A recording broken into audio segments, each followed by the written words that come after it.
What's the greatest threat to the First Amendment right now? I'd say two. That one is what I'd call First Amendment values, and that's what I was referring to earlier. It is if the public rejects the press as an institution, the great function of which is to act as a check on government, that would be an enormous loss to the public. Now, I've seen some recent polling data to the contrary, that in general, and by a significant majority at least, the public thinks that the press does play an important role in that respect. Unfortunately, there's a political side when you look at the polling data. I mean, a significant majority of Republicans does not agree with that, and that's necessarily troubling.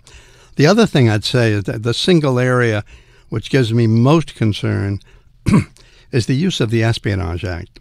We have an Espionage Act, which is 100 years old, actually, this year, adopted in the middle of World War I, phrased very broadly, and phrased in a way that could be used or attempted to be used to go after journalists who are reporting information about matters of national defense and intelligence based on documents or information they were not officially authorized to have. Leaks, that is.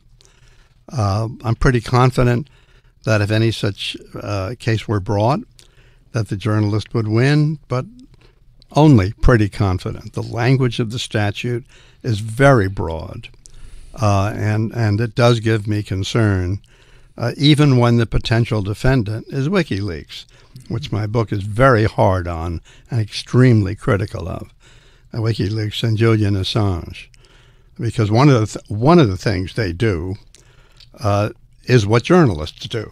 That's not the only thing they do, but they get information and they release it to the public, and they even sometimes comment on it. So I am very concerned about the use of that old, antique, but very, very broadly phrased and dangerous legislation against the press.